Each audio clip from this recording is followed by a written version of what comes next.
Allez, tout de suite les audiences d'hier soir avec vous, Romain. On commence avec le Prime et c'est TF1 et Alice Nevers qui est en tête. Avec 5 800 000 personnes qui étaient devant TF1, c'est exactement le même score que la semaine dernière. 26,2% du public. La part d'audience là est en hausse et la une qui a donc pu compter sur ses fidèles. Deuxième place, c'est pour France 2 avec le magazine Envoyé spécial. Là aussi, les fidèles sont au rendez-vous du jeudi avec l'information de Guylaine Chenu et Françoise Joly. Plus de 3 millions de téléspectateurs. Joli score et 12,3%. Troisième place pour M6 et sa série Scorpion et les téléspectateurs qui en pincent pour la 6. Hier soir, 2,9 millions et 12,1%. Et au pied du podium, on retrouve France 3, mais alors qui est très très loin du pied du podium. On est pratiquement sur la 5e marche.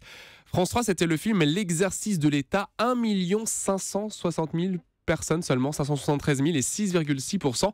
Tellement un mauvais score qu'il n'y a que 300 000 téléspectateurs d'écart avec la première chaîne de la TNT hier soir. Ouais, première chaîne qui est D8. Et oui, 300 000 téléspectateurs d'écart entre France 3 et D8. Concert événement, les 60 ans d'Europe 1 avec une grosse ambiance dans la salle. Il y avait du monde pour souffler les bougies. Idée lumineuse de D8 de retransmettre ce concert. Ça a très bien fonctionné. 1 276 000 personnes et 5,6%. Puis il y avait énormément de monde hier soir sur la TNT, Jean-Marc, puisque 4 chaînes frôlent ou dépassent le million de téléspectateurs.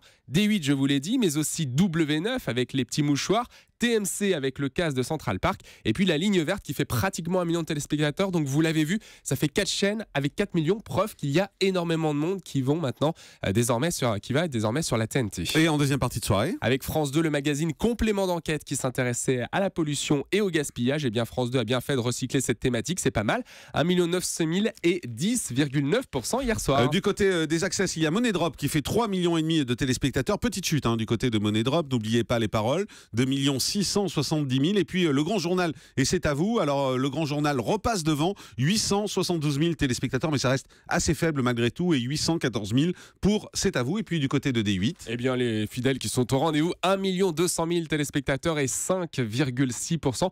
Ce qui est assez étonnant, c'est de voir la courbe où finalement les fidèles de Touche pas à mon poste sont réellement restés. Je pense qu'il y a eu aussi pour ce concert européen un vrai effet Cyril Hanouna outre la programmation du concert, puisqu'on voit que c'est réellement dans la lignée. Tous les téléspectateurs sont restés et le réservoir de fidèles était bel et bien au rendez-vous. Voilà, et pour vous faire mentir, pour une fois, Touche pas à mon poste a fini à l'heure hier, 20h48, et non pas à 21h. C'est juste parce que j'ai fait une critique hier, c'est ça? Ça doit être pour ça, ils nous ont écouté. C'est surtout, je pense, parce que c'est Julien Courbet qui présentait l'émission, oui, et non pas Cyril Hanouna. Et en même temps, ça nous arrangeait, puisque comme c'était en direct sur Europe 1, il fallait mieux commencer le concert des deux côtés à la même heure, sinon c'était vite problématique.